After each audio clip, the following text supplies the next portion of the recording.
नमस्कार, popular superfast news में आपका स्वागत है। मैं हूं आपके साथ समीक्षा दादीज। आज सुपरफास्ट में बात होगी ज्ञानवापी परिसर में एएसआई सर्वे में बाहर आएगा जमीन के सच की। सीएम योगी बोले 2027 और 2032 में भी बनेगी बीजेपी सरकार की। साथ ही जानेंगे दिल्ली और यूपी में गर्मी से मिलेगी राहत की। एसडीएम ज्योति मौर्य मामले में अब कई अफसरों से होगी पूछताछ की। बात करेंगे पीएम मोदी बोले देश में भ्रष्टाचार के खिलाफ जीरो टॉलरेंस नीति की। राज्यसभा से सस्पेंड किए जाने पर भड़के आप सांसद राघव चड्ढा की। बात करेंगे दिग्विजय सिंह ने पीएम मोदी के भाषण को बताए राजनीति की। राहुल गांधी के भाषण से हटाए गए शब्दों की। सपा के प्रचारक सुरेश योद्धा की संदिग्ध हालत में मौत की। और आखिर में बात होगी आतंकियों का काल बनेंगे भारतीय सेना के गरुड़ कमांडो की।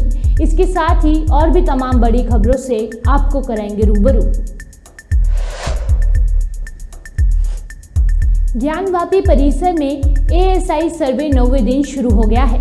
एएसआई की टीम परिसर में पहुंच गई है। लगातार चल रहे सर्वे में अब जीपीआर की मदद से टीम जांच करेगी। वहीं तहखाने की सफाई के बाद वहां से जरूरी साक्ष्य एकत्र किए जा रहे हैं। एएसआई की टीम ने ज्ञानवापी परिसर का 3D मैप भी तैयार कर लिया है।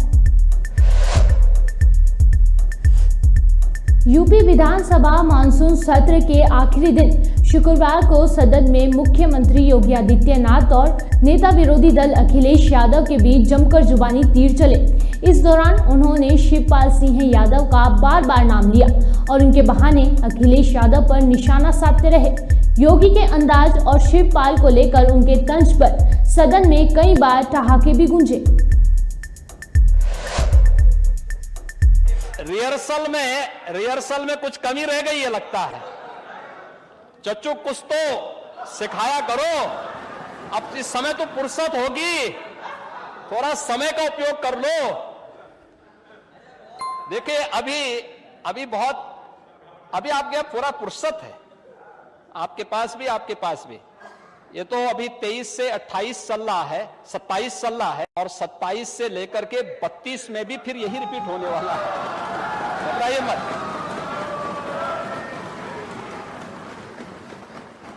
और ये तय है कि चच्चू अगर आपने अभी से निर्णय नहीं लिया तो 27 में सबसे पहले क्लीन बोर्ड आप ही होने वाले हैं। देखना, हाँ एकदम हो जाएंगे। अभी से तय कर लो, क्योंकि वो एक एक करके सबको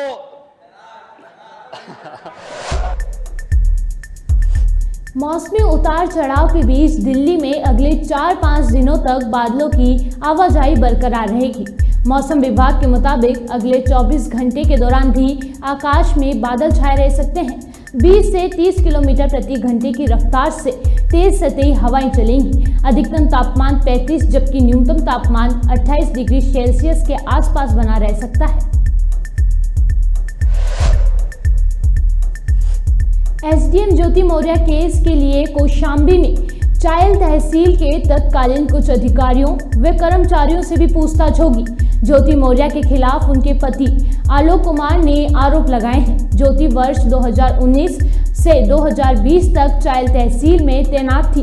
तत्कालीन तहसीलदार, नायब तहसीलदार, राजस्व निरीक्षक, मार्केटिंग इंस्पेक्टर व सप्लाई इंस्पेक्टर समेत 1 दर्जन अधिकारियों व कर्मचारियों की सूची तैयार हो गई है, जिन्हें जल्द ही जांच कमेटी की ओर से नोटिस भेजकर बुलाया जाएगा। प्रधानमंत्री नरेंद्र मोदी ने कोलकाता में G20 भ्रष्टाचार विरोधी मंत्री स्तरीय बैठक को वीडियो कॉन्फ्रेंसिंग के जरिए संबोधित किया। इस दौरान पीएम मोदी ने कहा कि भारत में भ्रष्टाचार के खिलाफ जीरो टॉलरेंस की सख्त नीति है। भ्रष्टाचार का सबसे बड़ा प्रभाव गरीबों पर पड़ता है। इसके लिए भ्रष्टाचार से लड़ना हमारी जिम्मेदारी है। हमने आर्थिक भगोड़ों के खिलाफ कानून बनाया है। देखें ये वीडियो। नमस्कार। I extend a very warm welcome to all of you to the first ever G20 anti-corruption ministerial meeting in physical format. You are meeting in Kolkata the city of Nobel laureate Gurudev Rabindranath Tagore. In his writings, he had cautioned against greed because it prevents us from realizing the truth. The ancient Indian Upanishads also wished for Ma Gradah, meaning let there be no greed. Friends, the impact of corruption is felt the most by the poor and the marginalized. It affects resource utilization. It distorts markets. It impacts service delivery. And ultimately, it diminishes people's quality of life. In the Arthashastra, Kautilya asserts that government's duty is to enhance the state's resources to maximize the welfare of its people. Achieving this goal requires combating corruption, and that is why fighting corruption is our sacred duty to our people. Friends, India has a strict policy of zero tolerance. आम आदमी party के राज्यसभा सांसद राघव चड्ढा को सदन से suspend कर दिया गया है। उन पर सदन में समिति के लिए फर्जी हस्ताक्षर किए जाने का आरोप है। राज्यसभा से सस्पेंशन का राघव चड्ढा ने बीजेपी पर हमला बोला है। उन्होंने कहा कि मुझे क्यों सस्पेंड किया गया, मेरा क्या अपराध है। उन्होंने वीडियो जारी कर सूचना दी है। नमस्कार, मैं सस्पेंडेड राज्यसभा सांसद राघव चड्ढा। मुझे क्यों निलंबित किया, मुझे क्यों सस्पेंड किया गया, मेरा क्या अपराध है? क्या मेरा यह अपराध है कि मैंने पार्लियामेंट में खड़े होकर दुनिया की सबसे बड़ी पार्टी बीजेपी के सबसे बड़े नेताओं से सवाल पूछे? क्या मेरा यह अपराध है कि मैंने दिल्ली सेवा बिल पर अपनी बात रखते हुए बीजेपी के सबसे बड़े नेताओं से न्याय की मांग करी, उन्हें उन्हीं का पुराना मैनिफेस्टो दिखाकर वादे पूरे करने को कहा, बीजेपी को आईना दिखाया और आज की बीजेपी को अडवाणीवादी और वाजपेयीवादी होने की बात कही? क्या इन्हें यह डर सताता है कि कैसे ये 34 साल का युवा संसद में खड़ा होकर हमें ललकारता है, हमसे सवाल पूछता है, हम पे सवाल दागता है? ये लोग बहुत शक्तिशाली लोग हैं, ये लोग किसी भी हद तक जा सकते हैं। इसी हफ्ते मुझे कमिटी ऑफ प्रिविलेजेस के 2 नोटिस आ चुके हैं। शायद ये भी एक अपने आप में रिकॉर्ड होगा। सदन के अंदर विपक्ष को बोलने नहीं दिया जाता, लीडर ऑफ ऑपोजिशन का माइक बंद कर दिया जाता है। इसी मॉनसून सत्र में 3 आम आदमी पार्टी के एमपीज को सस्पेंड किया गया है, संजय सिंह, सुशील कुमार रिंकू और मुझे। पहली बार शायद भारत के इतिहास में देखा गया होगा कि लोकसभा में विपक्ष की जो सबसे बड़ी पार्टी होती है, जो इस समय कांग्रेस पार्टी है, उसके सदन के नेता को सस्पेंड कर दिया। यानी कि ये लोग चाहते हैं कि कोई भी आवाज ना उठाए, कोई भी इनसे सवाल ना पूछे, हर शख्स को सस्पेंड कर दो। मैं शहीद आजम भगत सिंह की धरती से आता हूं, पूरी मजबूती से प्रिविलेज कमेटी के सामने अपना पक्ष रखूंगा, न्याय की मांग करूंगा। इस देश के कई बड़े नेताओं के खिलाफ प्रिविलेज कमेटी ने कार्रवाई करी, इंदिरा गांधी जी के खिलाफ करी, अटल बिहारी वाजपेयी साहब के खिलाफ करी, डॉक्टर मनमोहन सिंह के खिलाफ करी। मैं आपको बताना चाहता हूं कि बीजेपी के लोग जिस प्रकार से राहुल गांधी जी की सदस्यता ले सकते हैं, कल कोई आम आदमी पार्टी के किसी भी सांसद की सदस्यता भी रद्द कर सकते हैं। ये जो चाहे कर सकते हैं। और शायद मैं पहली बार ही ऐसा देख रहा हूंगा कि जो मनगढ़ंत आरोप बीजेपी लगा रही है और जिस अपराध के लिए मुझे दोषी कह रही है, वो तो अपराध कहीं रूल बुक में लिखा ही नहीं हुआ। मैं आपको साफ करना चाहूंगा कि बीजेपी के लोग ये कह रहे हैं कि मैंने कोई दस्तखत कर किसी सांसद के सदन में जमा करा दिए। मैं आपको सत्य बताना चाहूंगा। सत्य यह है कि किसी भी सांसद को एक समिति में नाम प्रस्तावित करने की छूट होती है, यानी कि मैं एक सिलेक्ट कमेटी के गठन के लिए कुछ सांसदों का, एमपीस का नाम सुझा सकता हूं, प्रस्तावित कर सकता हूं, प्रपोज कर सकता हूं। इसमें किसी सांसद की लिखित सहमति यानी कि रिटर्न कंसेंट या सिग्नेचर, हस्ताक्षर की, दस्तखत की जरूरत नहीं पड़ती है। आपको बस प्रस्तावित नाम देने होते हैं और अगर किसी सांसद को आपत्ति है तो अपना नाम विड्रॉ कर सकता है।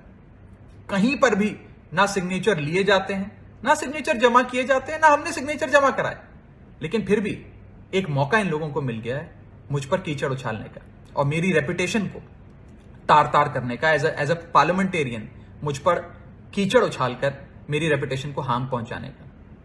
मैंने कहना चाहता हूं कि मैं आपकी इन चुनौतियों से डरता नहीं हूं, अंत तक आपसे लड़ाई लड़ूंगा। सरफरोशी की तमन्ना अब हमारे दिल में है, देखना है जोर कितना। लोकसभा ने गुरुवार को सरकार के खिलाफ लाए गए विपक्ष के अविश्वास प्रस्ताव को ध्वनि मत से खारिज किया। अविश्वास प्रस्ताव पर चर्चा का जवाब देते हुए प्रधानमंत्री नरेंद्र मोदी ने कहा कि नॉर्थ ईस्ट हमारे जिगर का टुकड़ा है, पूरा देश मणिपुर के लोगों के साथ खड़ा है, हम सब मिलकर इस चुनौती का हल निकालेंगे, मणिपुर में जल्द शांति लौटेगी। पीएम ने विपक्ष पर तंज किया कि तब कुछ तैयारी से आए, कुछ मुद्दे लेकर आए। कांग्रेस नेता दिग्विजय सिंह ने पीएम के भाषण पर तंज भी कसा है। मणिपुर वो अभी तक क्यों नहीं गए, उसका कोई जवाब नहीं दिया। पूछना चाहते हैं कि आज 3 महीने हो गए और अभी तक वहां शांति स्थापित नहीं हुई, उसका जवाब उन्होंने नहीं दिया। किस प्रकार वहां पर असम राइफल्स और स्टेट पुलिस के बीच में विवाद बढ़ रहा है, उसके बारे में उन्होंने कोई जवाब नहीं दिया। वे केवल राजनीतिक भाषण देते रहे और गलत आंकड़ों के तथ्य उन्होंने सामने रखे जो बिल्कुल निराधार थे। कर्नाटक का गारंटी के बारे में भी सुने मोदी बात जी, कर्नाटक का 4 गारंटी 5 गारंटी, हाँ उनका पूरा करेंगे, पूरा गारंटी नहीं सर, मोदी से वो टीका कर रहे हैं, वो तो ठीक है, हमको गारंटी पूरा करना है। बहुत आभारी हैं हम कर्नाटक के मतदाताओं के प्रति। सर राहुल गांधी का फ्लाइंग किस के बारे में बहुत बड़ा डिस्कस कर रहे हैं। It is not a flying kiss, it was just a gesture. Sir 27 में सोनिया गांधी आएगी ना बेलगाम पे। लोकसभा में अविश्वास प्रस्ताव पर बहस के दौरान राहुल गांधी के भाषण से कौन से शब्द को सदन की कार्यवाही से बाहर किया गया, इस बारे में संसदीय कार्य मंत्री प्रहलाद जोशी ने शुक्रवार को जवाब दिया। जोशी ने कहा कि लोकसभा में राहुल गांधी के भाषण से भारत माता शब्द को नहीं निकाला गया है। उन्होंने कहा कि राहुल गांधी के भाषण से सिर्फ असंसदीय शब्दों को हटा दिया गया है। माननीय गृह मंत्री जी ने कहा, माननीय प्रधानमंत्री जी ने कहा, इसमें हम सब सेंसिटिव रहना चाहिए। आज भी राहुल गांधी क्या क्या बोला है, तो I think he has lost the, mister Rahul Gandhi has lost the mental balance. It appears like that. Whatever the statement he has made today, by that it appears that he has lost, because he has not heard the reply, he did not come to house. UP के उन्नाव जिले में सुरेश नाइक उर्फ सुरेश योद्धा की मौत हो गई है। उन्होंने 5 साल पहले समाजवादी पार्टी की सदस्यता ली थी। इसके बाद साल 2022 में विधानसभा चुनाव के दौरान अपने लुक को लेकर सुर्खियों में आए थे। सियासी गलियारों में उन्हें सीएम योगी का हमशक्ल कहा जाता था। विधानसभा चुनाव से सपा ने उन्हें प्रचारक की जिम्मेदारी भी दी थी। 27 तारीख को प्रेस छोटी बन रही थी, उसी की वीडियो बना रहे थे। साहब को धन्यवाद देना तब तक तो जो गाँव के हैं हमारे रमन ठाकुर, वो रमन सिंह, वो आ गए और गाली गलौज करने लगे कि फोटो पे पूछ रहे हैं क्या है क्या नहीं। काफी दोनों में हॉट आउट हुआ। उसके बाद वो चले गए। जब ये जाने लगे तो उन्होंने लाठी मार दी हाथ में। पुलिस चौकी गए तो उन्होंने कुछ किया नहीं। फिर अगले दिन दोनों भाई जो है रमन सिंह उमेश सिंह दोनों बैठे हुए थे, छुपकर बैठे थे। सुबह 5 बजे की बात है। जब ये वहाँ से निकले तो दोनों ने उनको वार कर दिया। उनके पीछे और बैठे थे प्रेम सम्मान गौतम, तो उन पे वार किया तो वो भागे वहाँ से और सारा अटैक भी इन्हीं के ऊपर आ गया। हाथ में पैर में काफी चोटें आई।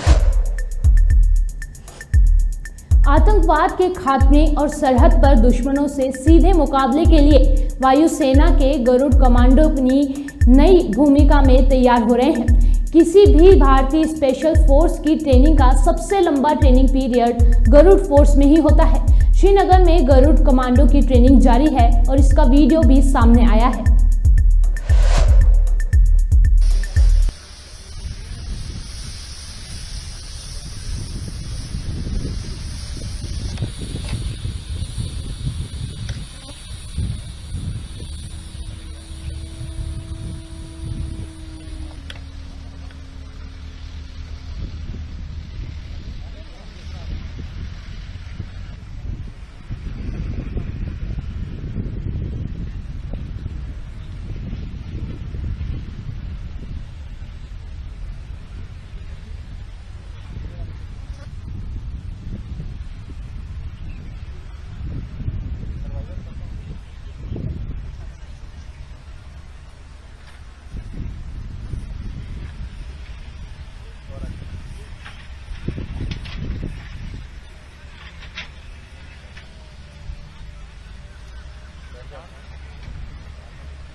Defense, go!